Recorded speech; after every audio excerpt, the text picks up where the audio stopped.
आज पीएम मोदी ने मेरठ में एक रैली को संबोधित करते हुए सपा, बसपा और आरएलडी के गठबंधन पर करारा तंज कसा। पीएम ने कहा कि सपा का स, रालोद का र, बसपा का ब मतलब शराब और अच्छी सेहत के लिए शराब से बचना चाहिए या नहीं बचना चाहिए। ये शराब आपको बर्बाद कर देगी। पीएम ने राहुल गांधी पर भी तंज कसते हुए कहा कि जो खाते नहीं खुलवा सकता वो खाते में पैसा क्या डालेगा।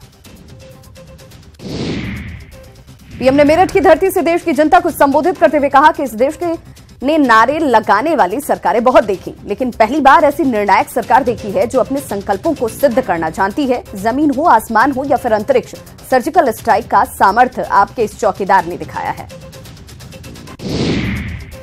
मेरठ के बाद पीएम मोदी ने उत्तराखंड के रुद्रपुर में भी रैली को संबोधित किया। उन्होंने राष्ट्रीय मुद्दों से लेकर स्थानीय मुद्दों पर भी कांग्रेस को खूब कोसा और उत्तराखंड में 5वें धाम का ऐलान कर दिया। रुद्रपुर में पीएम मोदी की रैली के बाद मुख्यमंत्री त्रिवेंद्र रावत भी काफी उत्साहित नजर आए। सीएम ने कहा कि जहां भी पीएम जाते हैं वहां जीत पक्की हो जाती है और देश का हर नागरिक उन्हें फिर से पीएम बनाना चाहता है। रुद्रपुर में पीएम मोदी का क्रेज नजर आया। जनसभा को संबोधित करने के बाद पीएम जब हेलीपैड की ओर जा रहे थे तब उनकी एक झलक पाने के लिए लोगों में होड़ मच गई। भीड़ बेकाबू होने लगी, जिस पर काबू पाने में पुलिस और पीएसी के जवानों को काफी मशक्कत करनी पड़ी। उत्तराखंड बीजेपी प्रदेश मीडिया प्रभारी देवेंद्र भसीन ने बीसी खंडूरी के कांग्रेस में जाने की खबरों का खंडन किया है। उन्होंने इसे कांग्रेस का दुष्प्रचार बताया और कहा कि खंडूरी बीजेपी के वरिष्ठ कार्यकर्ता हैं और पार्टी में ही हैं। कांग्रेस के नैनीताल लोकसभा उम्मीदवार हरीश रावत को आचार संहिता उल्लंघन का नोटिस जारी किया गया है। आरोप है कि जोलीकोट में उन्होंने चुनावी सभा की, लेकिन इसके लिए इजाजत नहीं ली थी। चुनाव आयोग ने 2 दिन में जवाब देने को कहा है।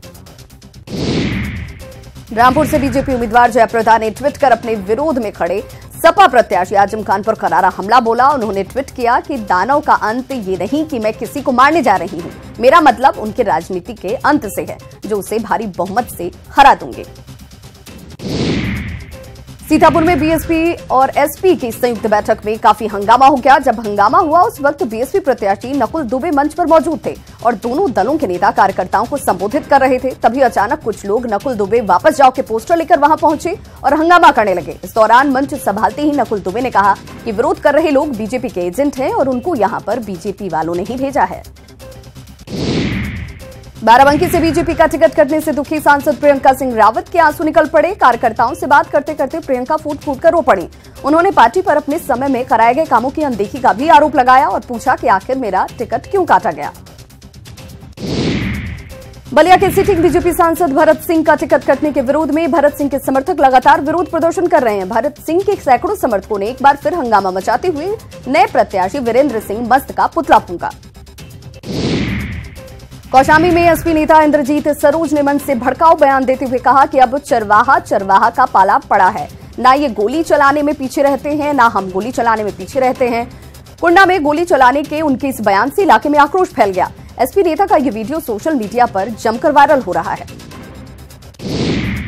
समाजवादी पार्टी ने यूपी में आज एक और लिस्ट जारी की, जिसमें 5 सीटों पर प्रत्याशी तय कर दिए गए हैं। मुरादाबाद से नासिर कुरैशी, बरेली से भगवत शरण गंगवार, उन्नाव से पूजा पाल, झांसी से श्याम सुंदर सिंह और कुशीनगर से नथुनी प्रसाद कुशवाहा के नाम तय किए गए।